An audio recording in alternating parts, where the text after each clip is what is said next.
You're now listening to Sound Talent Media. Check out more shows at soundtalentmedia.com.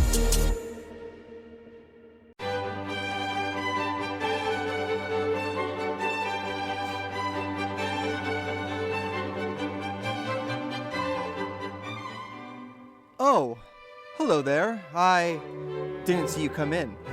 I'm Shane O'Hare of the Geekscape Games Podcast, the #1 video game podcast on the Geekscape.network. Join myself, Derek Krenevelt, and a guest every fortnight as we discuss video game news, video game reviews, and dissections. That's Geekscape Games every 2 weeks on Geekscape.net.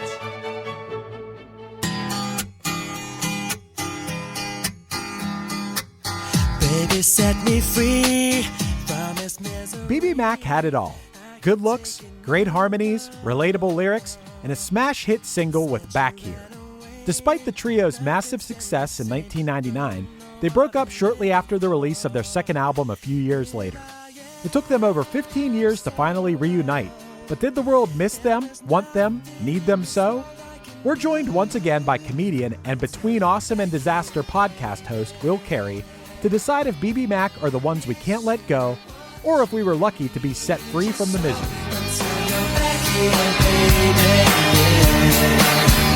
There's a feeling inside, I want you to know.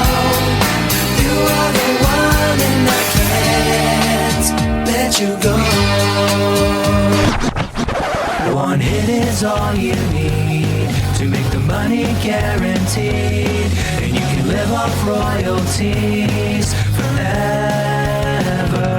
And it makes me wonder, is it just a blunder, or is it one-hit thunder? Welcome back, Will. You are here to talk about BBMak. And my first question is, do you consider BBMak a boy band? Are they a boy band? That's really the question that I think comes with BBMak. I think they were definitely in that hemisphere, but if you were to ask me at the time and still now, I would not consider them a boy band the way Backstreet Boys or NSYNC are, because they're a three-piece and they played instruments and didn't dance. So to me, the classic version of a boy band has singing and dancing and at least 4 to 5 members. So I consider them more of like a pop rock band with boy band features, if that makes sense. I feel like there's definitely like 2 realms of boy bands for sure. Like there's the New Kids on the Block, even like New Edition kind of model where, yeah, it's like, it's almost all derived from, say, Jackson 5, where you've got like a bunch of people who are harmonizing and dancing, but very few people playing instruments really. And then you've got like the Hanson, BBMak, McFly, and I guess the most recent would maybe even be like One Direction, where it's like they are playing instruments, but they're still doing all the other things from a boy band of like harmonizing and stuff like that. So it's definitely 2 different fields, I think. I agree with you. And if you listen to like BBMak's harmonies, I think they're very much boy band harmonies. And for me, it's that high harmony. To me, that's like the very distinct boy band harmonies when you have someone going like really high along with the lead vocalist. So I totally agree with you. Yeah, I thought maybe the lack of dancing from these guys might take them out of the boy band category. So I guess maybe they're more of a very soft pop acoustic folk. Is that what they are? I guess. Maybe adult contemporary, because this... Yeah. A lot of adult contemporary. That's where they chart it best, was in the adult contemporary world. I feel like there are only 2 major tours in the States, was that they opened for Britney Spears and they opened for NSYNC. And I feel like this is not the group that's going to hype you up before an NSYNC or a Britney Spears show. No, I agree. They're kind of mellow, even like their most rocking songs, because I went back and I had never done a deep dive in the BBMak catalog before. Even their most like up-tempo songs are pretty mid-tempo. These guys do fit in that world for the simple fact they're really hot. These guys are hot. Yes, Right? super handsome. Yeah. Very, very handsome lads from Liverpool. Very handsome. If the Teen Choice Awards was a genre, that would be like where BBMak falls beautifully, I think. Right. And Right. I hate to make this sort of assumption, but I would think, especially around the year 2000, and probably still now, these guys were having inordinate amounts of sex. Right? Is that safe? Is that safe to assume about these guys? Probably, but they also probably weren't legally allowed to talk about it whatsoever for their image, because I'm not sure if you noticed this in the notes, Chris. They had a lot of Disney tie-in throughout their career. Oh, yeah, they did. That would stop them. I don't know.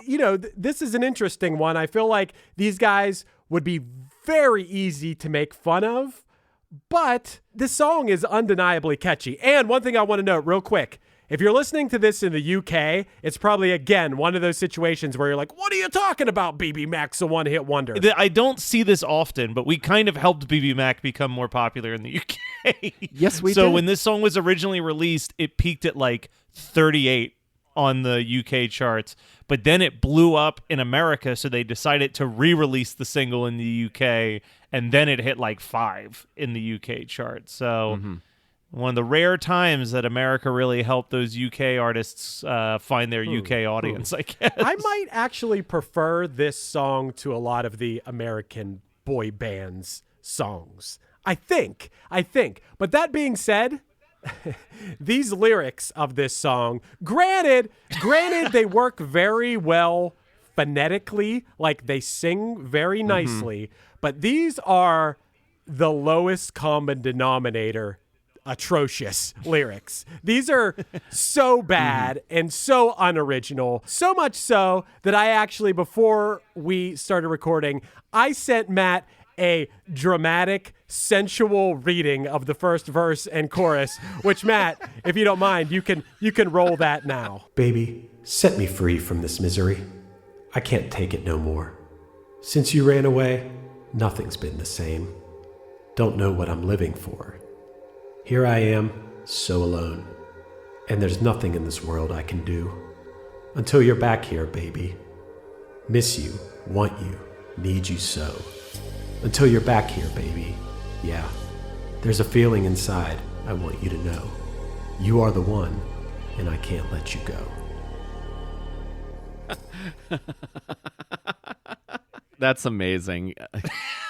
Yeah, I mean, it's just, it feels like they barely tried. Baby, set me free from this misery. I can't take it no more. Since you ran away, nothing's been the same.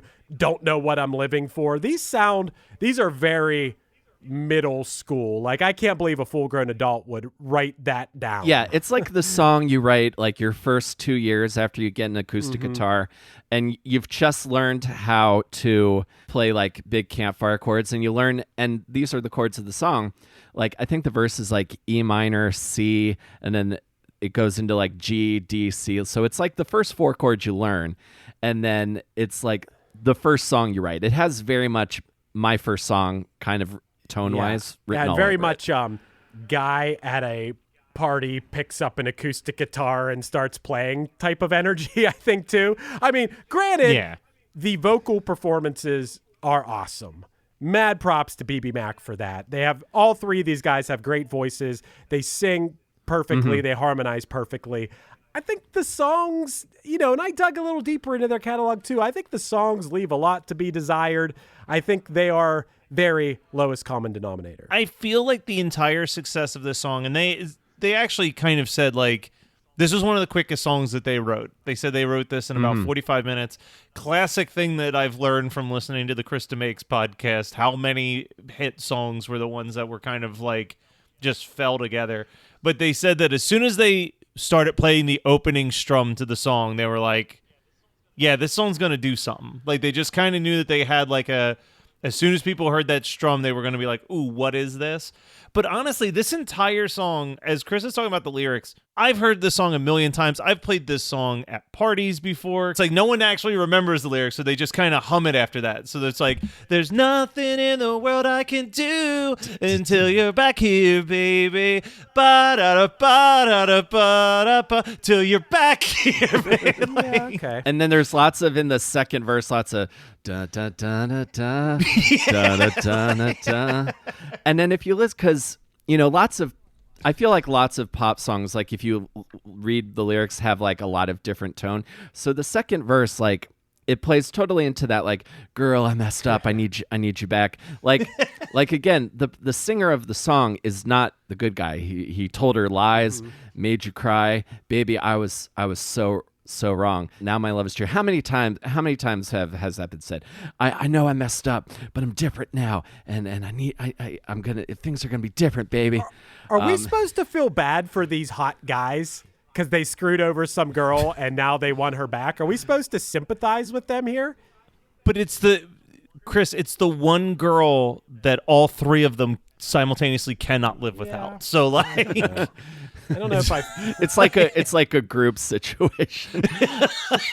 I mean, you guys are so handsome. Just let it go. Move on. You screwed over this girl. Do you really need her back that bad? Yeah, exactly. I wonder if sometimes the appeal of these songs is, did record companies of major labels at the time think that that's what women wanted to hear?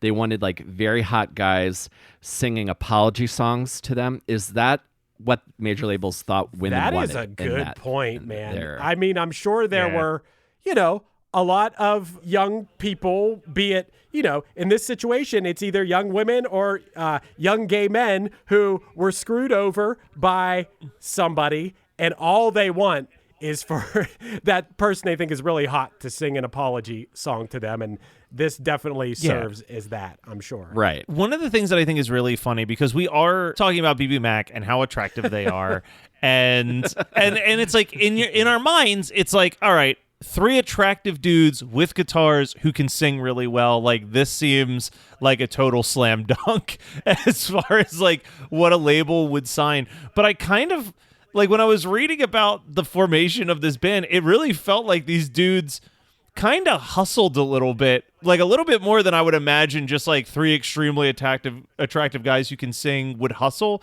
in the sense of, first of all, they're kind of like a like Northwest England music circuit supergroup. Like, it was just like all of them had their own separate bands and then decided to form a band together. But they like self-produced the demo, apparently started showing up at record labels with acoustic guitars and just performing outside trying to get noticed, and like apparently had to hustle their way into doing a showcase. And then once they played the showcase, then it was like a bidding war for them.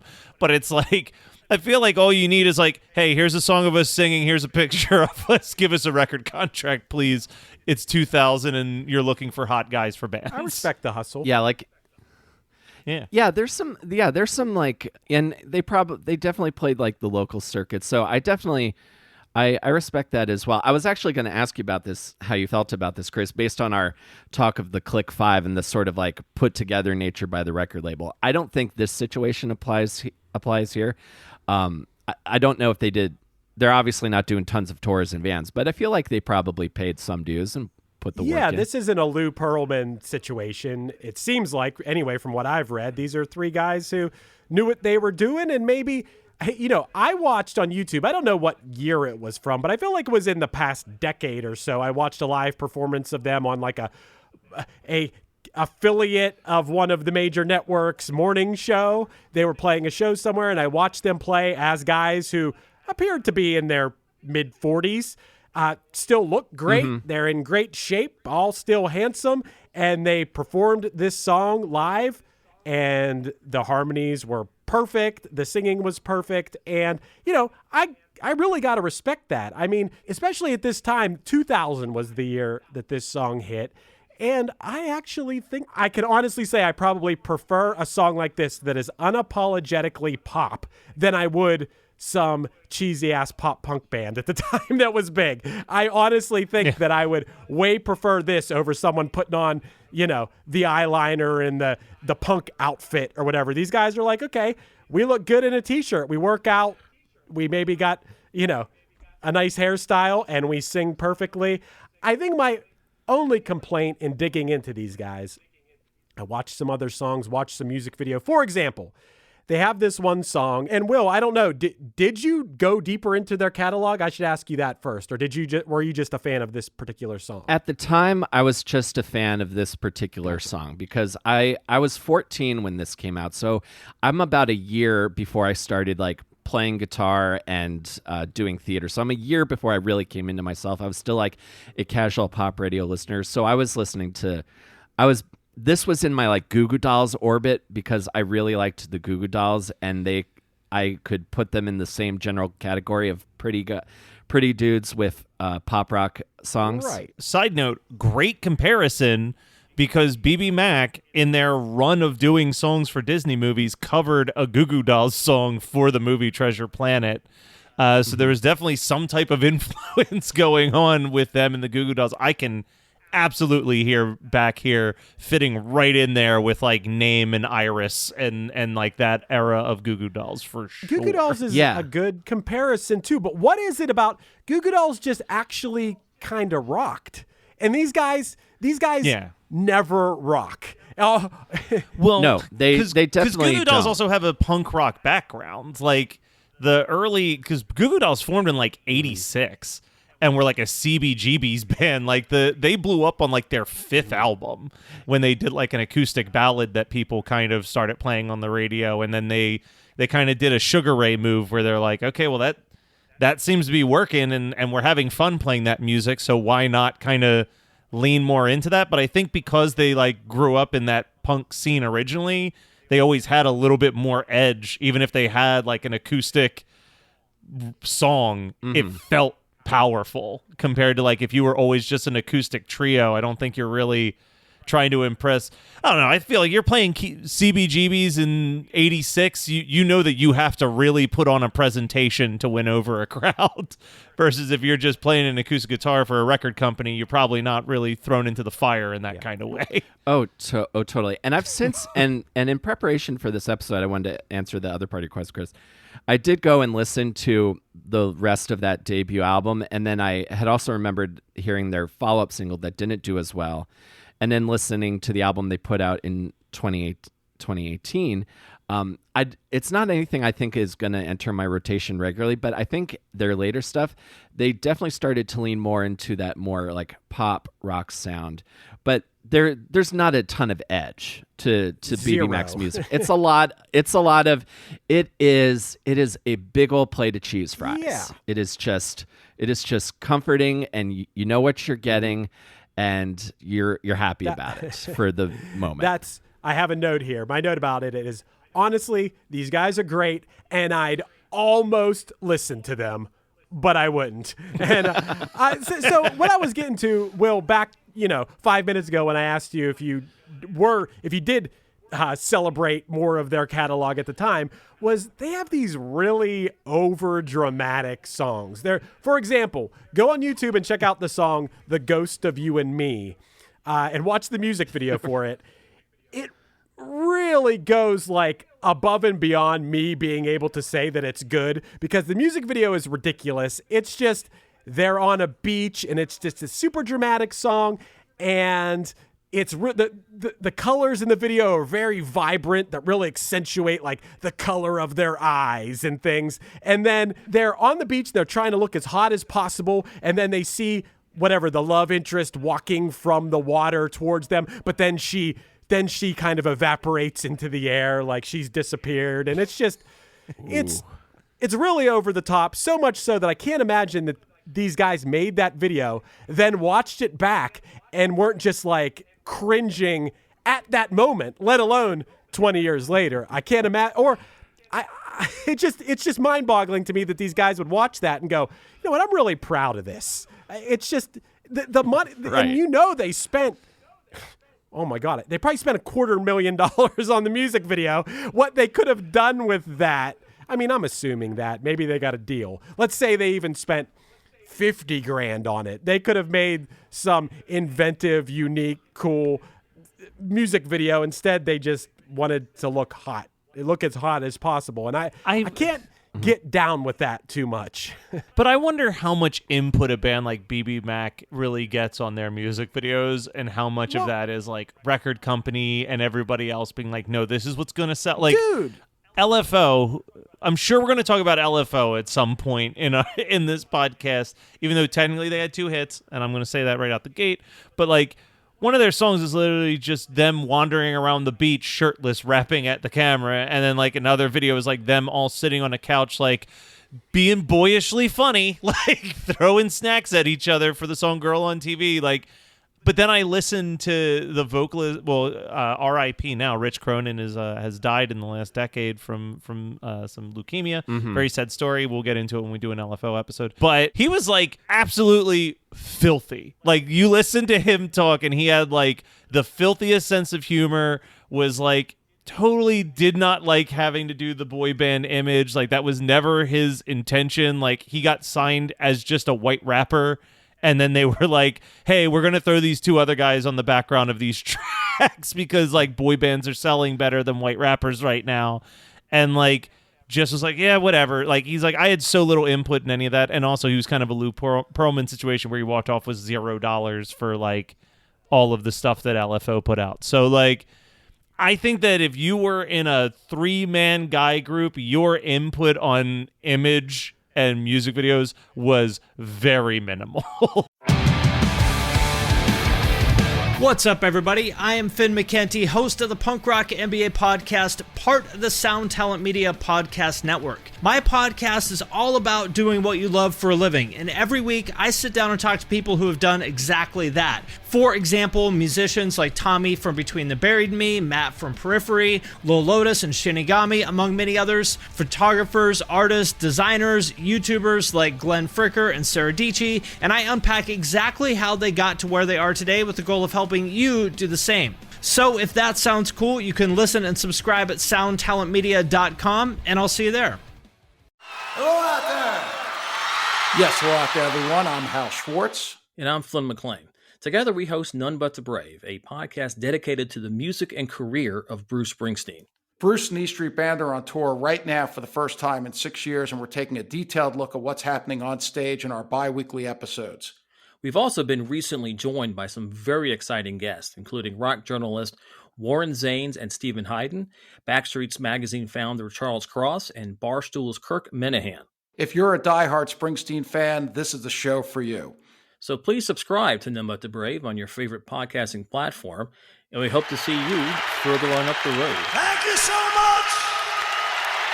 We'll be seeing you. Okay. Hey, One Hit Thunder host Chris Fafalius here. You may have heard me talk about my band Punchline before. Maybe you already know us, or maybe you're hearing about us for the first time right now. It doesn't matter. No matter what your relationship with Punchline is, I will absolutely guarantee that you'll love our new podcast, A Band Called Punchline. Starting with our humble beginnings in a small town in southwestern Pennsylvania in 1997, we're telling the hilarious, strange, and hopefully inspiring story of the 25 plus years of our band in the most honest way possible, podcast style. A Band Called Punchline is an audio documentary available now wherever you get your pods. So subscribe and let me and my friends share a wild, entertaining, unique, and wonderful tale of music and perseverance unlike any other that's still being written today.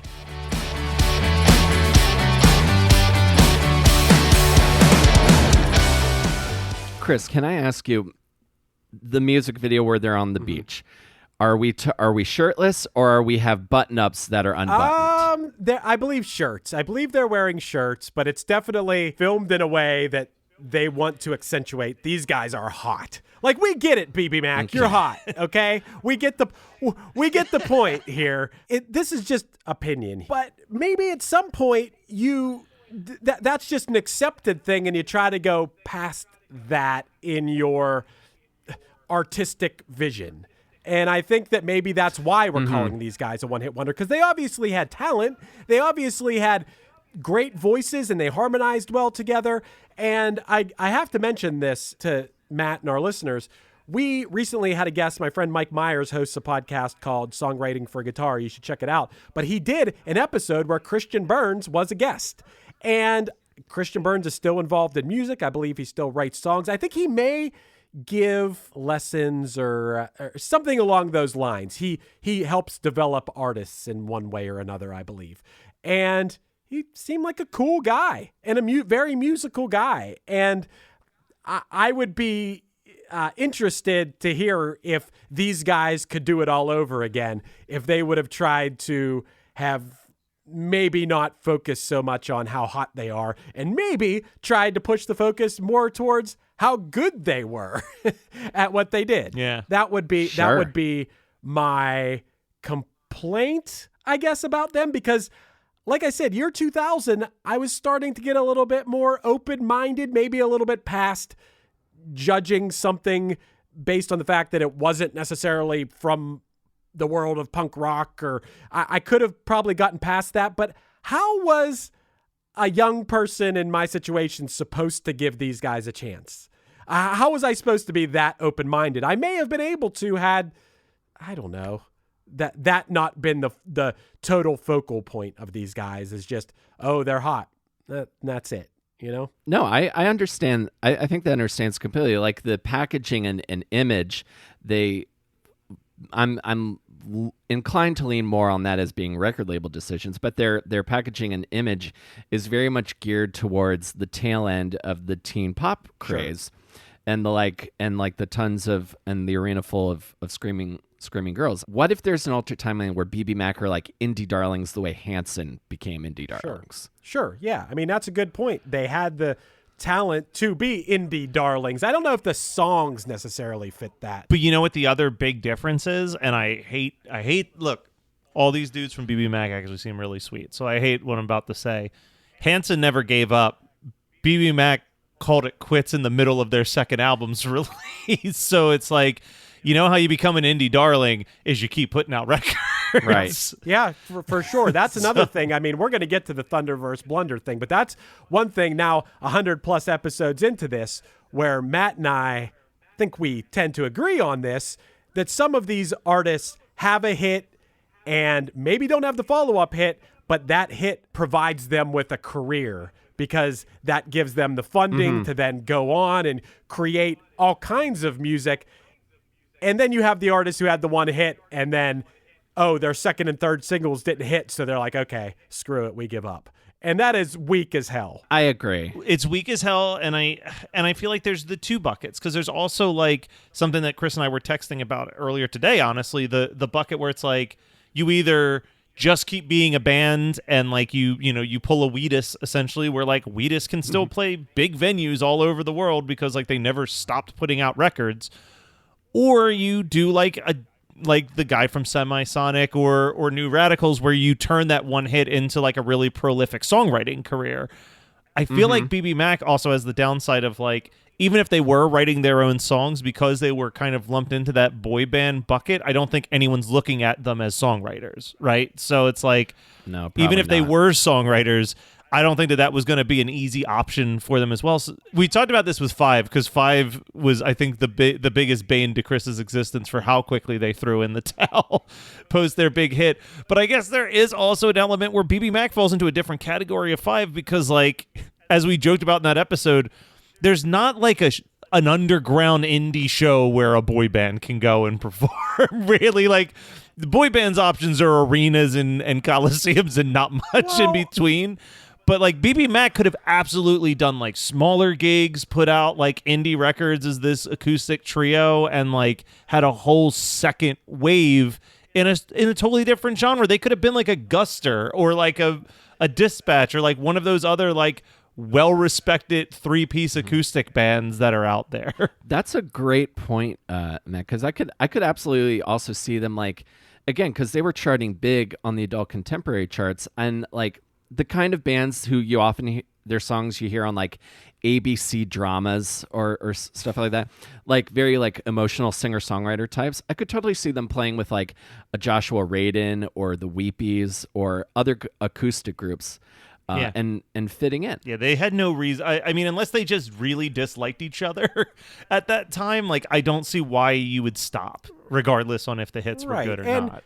we don't know what's going on in these guys' lives. And I don't feel like I even need to say that. But yeah, okay, maybe these guys had something terrible in their lives going on, and that's why they stopped.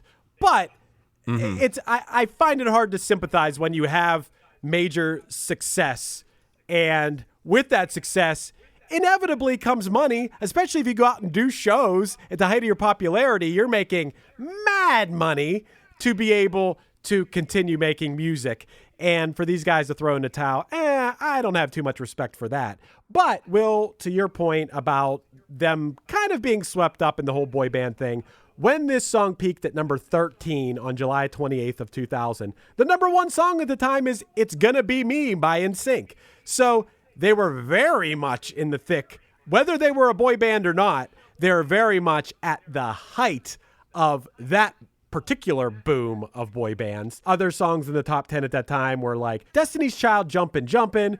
And then we had some definite rock in the charts at that time too. Yeah, go through these three artists, but of these three artists that I put on here, at least two of them BBMak could have been contemporaries with, I think, very easily. Maybe not Creed with Higher at number 7. That was a little bit different of a style of music, but 9 Days with Absolutely Story of a Girl and Vertical Horizon, who were in the charts at number 3 with Everything You Want at the time. Yeah, BBMak could have leaned into that scene a little bit more, right? But maybe not. Those bands actually were full bands, like with a drummer and a bassist and stuff. These guys, one guy's playing acoustic. Well, at least when I saw them perform, and they're just a 3-piece. So I don't know. Maybe they were stuck somewhere in between. Maybe that was part of the problem. Maybe they weren't enough one way or the other. They weren't dancing, but at the same time, they weren't rocking.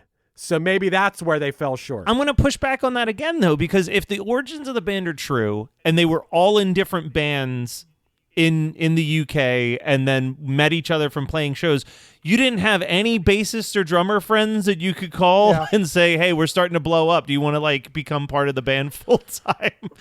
Yeah, that's a good point. They easily could have had some hired gun come out and play. And maybe they did. I didn't actually look into that. I didn't see any BBMak shows from the time. They very easily could have had a live band playing with them. Oh, I don't mean to assume they I can chime in on that. Oh, yeah? Yeah, I can chime into that. So I found on YouTube a live performance of them from The Tonight Show with Jay Leno with a full band. And so you had the one guy who was just singing. The other two guys were playing acoustic guitar. And then they had a drummer, bassist, and then an electric guitarist for the guitar solo and the clean parts of the chorus. Okay, so in that way, maybe they were leaning into the rock a little bit. So this is kind of puzzling why BBMak would call it quits so quick. I think, again, like we said earlier, their major tours were opening for Britney Spears and NSYNC, and I think that is record label decision there, because I think you put BBMak as the opener for, say, Goo Goo Dolls, as we previously mentioned, Vertical Horizon, 9 Days. I think that's where you said you get that indie clout, and they probably could have become indie darlings if they had leaned more into that realm than into the hyper pop realm. I think that this was, I can't say, look, I don't want to say that they're completely blameless in this, but I think record label mismanagement on what they had probably didn't help things, if that's the case. Yeah, because they're too pop to be teen pop, but they don't rock enough to really fit in the rock scene. It's a niche they have, but I guess for record label and music industry types, it's confusing for them to fit. I would have put them on tour with another band that we almost talked about on the show, Evan and Jaron. Like any of that other kind of power pop, slightly guitar driven radio rock could have worked at the time. I frequently confuse the two, honestly. They are two it would have been the right. I mean, again, Evan and Jaron also didn't really. No, that they just had the one song too. but I could see. It is kind of a bummer, because you do see this world where it's like, if BBMak had leaned a little bit more into the rock, rock radio, don't forget you. Not at all. We've talked about how on Krista Makes, they had the dude from Seether who, to me, I know maybe 2 Seether songs, but I think Chris told me statistically they're the 6th biggest band in the history of rock radio. They are number something. 8 all time. whatever airplay on modern rock radio. That is, if you can get into the modern rock scene, if they had just leaned a little bit heavier on these songs, I feel like BBMak would be one of those weird footnote things where it's like, hey, you might only remember Back Here for its big mainstream hit, but did you know that on like adult contemporary radio, they have over 40 top 20 songs? I feel like we're way off base with this point because these guys were nowhere near rock. Radio rock or what, modern rock or whatever. I probably prefer this to most stuff on modern rock radio. You know what? Another one that they would have, if they had opened for like, because it would have been right around this time, put BBMak as the opener for like Jason Mraz. They would have been fine. That would have fit perfectly, like Jason Mraz or like The Fray eventually. The Fray. But perfect, but I agree with Chris. In order for BBMak to have become a mainstay on modern rock radio, we need at least one song in Drop D. We don't have any songs in Drop D. Definitely not That's with true. BBMak. And I have to say something else. For anyone who's listening and being like, wow, these guys are really like giving BBMak a fair shot here. I got to say, anybody out there listening is very justified in saying, BBMak sucks. That is horrible. Because honestly, I guess I try to be very fair on this show in a way, but this is the shittiest fluff music ever. Someone is totally justified in saying this is absolute fluff garbage, and that's why they broke up, because no one wanted to listen to this. And I think someone would be justified in thinking that. I personally don't think that, because I think this song is pretty catchy, and it's not the worst thing in the world if this song comes on, in my opinion. And I think these guys are talented, but I think someone is very justified in saying, oh, this sucks. This is very bad. So I have a question that we ask sometimes on this show, and I'm asking this because, honestly, I don't know if anyone has ever covered this song. And we're living in a day and age where there are a billion YouTube channels of people doing weird interpretations of songs that you vaguely remember from the 2000s.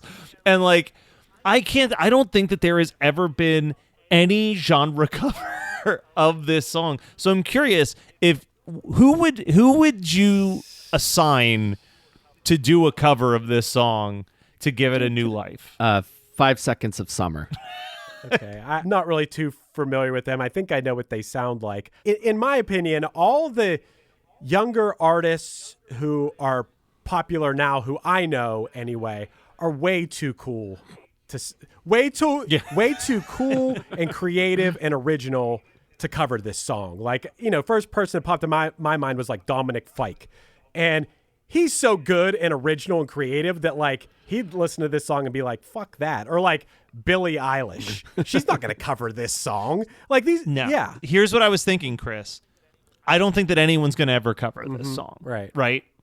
But does someone take the pre-chorus into the chorus and reinterpret it as a sample into something? Like build a track around Because You're Back Here, Baby, maybe speed it up into chipmunk vocals or whatever the hell it is that they do anymore. But like, do you see anyone doing a reinterpretation of just the basic structure or sampling that opening guitar riff into something? I mean, Will already talked about this. The guitar on this song, it's the most forgettable. It's like dude who just learned how to play guitar playing at a party with friends. Yeah. It's not anything. The guitar is the last thing memorable about this song. Yeah, the melody, it brings back a sense of nostalgia. It's catchy. It's well performed, well executed, however you want to say it. But I don't think that this lends itself to anything modern at all. I would think that if a new artist would cover this, people would just think it's lame. Here's who I'm throwing out there. Here's my pitch. I say you hand the assignment to Lil Nas X and say, hey, you need to take this song. You can do whatever you want with it as long as like the basic concept of it is still there. Do something. Dude, Lil Nas X would A, make it a hit, B, give it the craziest fucking video I've seen all year to it somehow. That's an interesting choice, because my first thought of this was this current wave of like TikTok rapper that's mostly making pop punk, like the artist that Travis Barker works with a lot. I could see like a way of sampling this. Like maybe you chop up that intro chord and then like reverse it and then you like put the guitar melody from the chorus over it and you turn it into something. That genre, and again with Lil Nas X, that's the only kind of person I see wanting to even take a stab at this, because I don't see a band covering this, nor do I see like a pop singer or like a neo soul singer going for it. No, maybe a freaking bro country band. I can absolutely see that. Oh yeah, you know what? Florida Georgia Lime's probably already in the middle recording this. yeah. I mean that I could actually see, because that's about where that style of music is. You know, it's about 25 and the lyrics kind of fit in with the typical bro country song. No, they'd have to insert a couple of lines about Miller Lite or something in here, I guess. But that's a great idea, Chris. Like the YouTuber Alex Melton, I bet he could do a good version of this song in that style. Yeah. Oh, what's that? The guy who takes the like Sum 41 songs and stuff and does them as like bro country. Does it as a bro country song? Yeah. Or like if Blink-182 wrote Wonderwall, right. or if Blink-182 wrote Don't Stop Believing, like lots of different genre interpretations. But he also does a lot of stuff he calls y'alternative. Mm-hmm. He could probably do something interesting with this. The only other kind of fact that actually has nothing to do with BBMak, but it's so rare that I see this doing our research, is that this particular year that the song was on the charts, the year 2000, the number one song of the year, so the song that had spent the most time on the charts, it was one of those rare cases where the song never hit number one, and it was Faith Hill's Breathe, which I think also gives us a good example of like what was happening in mainstream music for like a BBMak to be semi-successful, honestly, because, you know, until Chris brought up bro country, I didn't really think about it, but like, you know, as much as they have that pop rock lean, they could have very easily maneuvered themselves onto the American country charts with just a few little chord changes and a little bit of twang. Totally. Who's that terrible band that did Life is a Highway? Rascal Flatts. Oh, Rascal Flatts. Oh, God. That is some of my least favorite music of all time. But they absolutely would cover this song. Absolutely. I'd be surprised if they haven't already, to be honest. And much like Life is a Highway, they would do nothing new or different to the song. It would be a note-for-note reinterpretation. Jesus. You know, there's a lot of music out there that I can be open-minded about, probably 99% of it, but Rascal Flatts ain't it. It ain't it. That is bad. If you like that, you need to get your taste buds checked. That is bad music. Bad. Very bad. There we go. We've been needing a Chris Fafalia's hot take. That is bad. That is bad music. That is music for people that have never heard music before. That is bad music. It is beer commercial music. Yeah. Anyway, we got to talk about whether BBMak brought the one-hit thunder or is a one-hit blunder. Will, I'll let you start. Do you think BBMak brought the one-hit thunder, or do you consider them a one-hit blunder? Honestly, for this one song, it was thunder, but honestly, I'd have to consider the band's career a blunder because it follows that same one-hit wonder trajectory. They had one big song that charted pretty high, had one platinum album, released the second album, and nobody cared, and then broke up. So right. I got to say blunder. Right. I think that's a good point. Matt, how do you feel about it? I'm going to go with Will. Same. I mean, I think that I would be giving them the thunder if it was one of those bands where it's like they put out 5 or 6 records and they, you know, did kind of these smaller tours. But again, we're just making assumptions. Listen, any member of BBMak, if you're listening and you feel like we had this story all wrong, please hit us up. We'll happily have you on. You can pick your favorite one-hit wonder and we can clear the air on this. But yeah, unless it really was that they were just not able to work together, I just don't get breaking up that quickly after your second album didn't chart well. Yeah, and I would agree. I would take what Will said even a little bit further in that, geez, BBMak, you had a hit song. You had a hit. Do you realize how many bands and artists out there would do anything to have a hit? And you had that. And then you gave up one album later. Now, to be fair, BBMak guys, maybe you decided at that point, hey, we're going to pursue writing songs for other artists. We're going to pursue solo careers. We're going to pursue whatever. And I didn't do enough research on my end to know exactly what you did. If they did, there was nothing on any of their individual wiki pages or anything like that. Like they were, so as far as I know, they stopped being a band and then 15 years later decided to be a band again.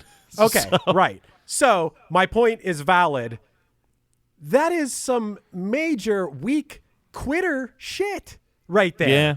You had massive success and boo-hoo, your next album didn't sell as much. Maybe 2 albums later, you would write a great song and you would have another hit. You had that one up on 99.9% of artists in the world. You had a hit already that you could have based a career on, and instead you just quit. You're quitters. You're blunders. You are the definition of blunders. I'm not even basing that on a song. I'll admit the song is catchy and pretty good, and I think you guys are handsome, and I think you guys are talented.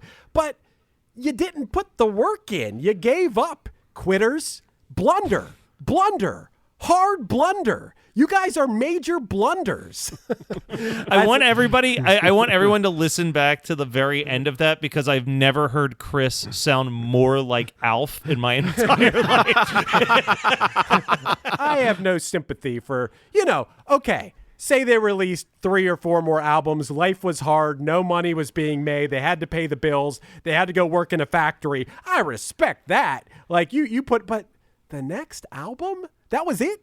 We're done. Yeah. And then we're going to reunite 15 years later to get the nostalgia of Back Here Baby or something. Man, I feel like I complimented these guys a lot in this episode. I feel like I could have been talking shit for 45 minutes straight in this episode about this band, but I didn't. I give them all due respect for being handsome and singing well and writing catchy melodies, and lyrics leave a lot to be desired. Music videos leave a lot to be desired. But I do respect them musically, but geez, quitters. I feel like the weirdest part about our show is that the kinder it starts on the episode, the more dramatically angry it gets towards the end, and then vice versa. If it seems like we're coming in hot, somehow that song becomes a thunder. And I just can't. I have no tolerance for quitters. Well, this is kind of the real. This is like the real talk. This is the stuff. If like when you have a close friend in your life, the person who's gonna like give it to you real. That's the kind of stuff you hear because, again, Chris is from like the DIY punk world, like the eras of like walking up to kids in the mall and saying, "Hey, listen to my band on headphones." Yes. Like right, I feel like if that some of this energy could have been in that orbit, I think the story could have been different. Like they could have for sure. They could have pushed through. But again, I do have to agree with you. Like if I wish that the story was they kept putting out solid albums that people liked, but that's not what we have. They broke up after the second album. Yeah, getting a Thunder on this show, you got to put in the work, and these guys did not. Well, and speaking of stories, right? Some stories can be awesome and others can be disastrous. So, Will, before we sign off, can you tell us a little bit about your podcast? Yes, I have a podcast called Between Awesome and Disaster, where I interview creative types about the creative process, life in general. We talk about mental health a lot, and on the show, I have interviewed lots of comedians and musicians, including Chris Fafilius from Punchline has been a guest. I just put out an episode the day we're recording this with the comedian Christian Finnegan. I also recently put out an episode with the YouTuber Pat Finity, who does the What Makes a Song Stink videos. And I really love doing it. It's my version of WTF with Mark Maron, and I really love the conversations I've had to have with people on my show. Well, thanks for stopping by today, man. Love having you again. Absolutely. So happy to be back on. I love doing this show. Can't wait till you're back here, baby. Take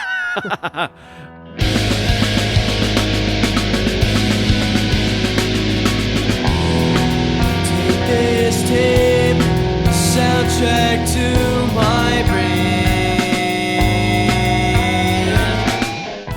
been One Hit Thunder. One Hit Thunder is hosted by Chris Fafalios of the bands Punchline, Pact, and Another Cheetah, and produced by Matt Kelly of Geekscape.net. Underneath me, you're hearing Rewind off the Rewind EP by Punchline. If you'd like to hear more Punchline music or just want to be updated on their merch, tour dates, and other news, visit punchlion.com. Do you want to start a podcast? Contact Chris and I at weknowpodcasting.com for how we can make your show sound as professional as possible. Be sure to rate, review, and subscribe to us on your favorite podcasting app, and tune in next week for another episode of One Hit Thunder.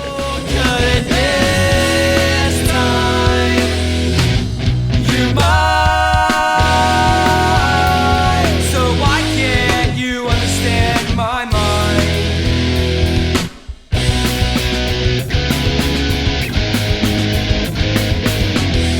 You've gone way too far tonight.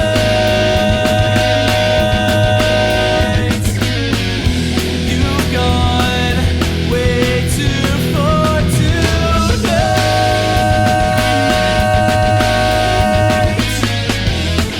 You look confused, that is what they do.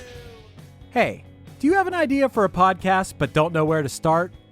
Or do you have an already existing podcast that you want to take to the next level? Well, check out weknowpodcasting.com. From concept development to theme music to editing to logos, weknowpodcasting.com is a one-stop shop for all things pod. Don't hesitate to hit us up. We're very nice. You're listening to the Geekscape Network.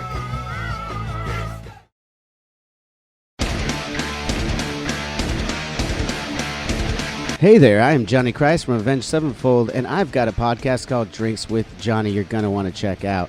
I sit down with a bunch of different people from all different walks of life, from professional wrestlers to actors, comedians, fighters, musicians, everything in between. I'm just looking to make some friends and have a good time doing it. So if that sounds like something you're into, go check out Drinks with Johnny, streaming everywhere now.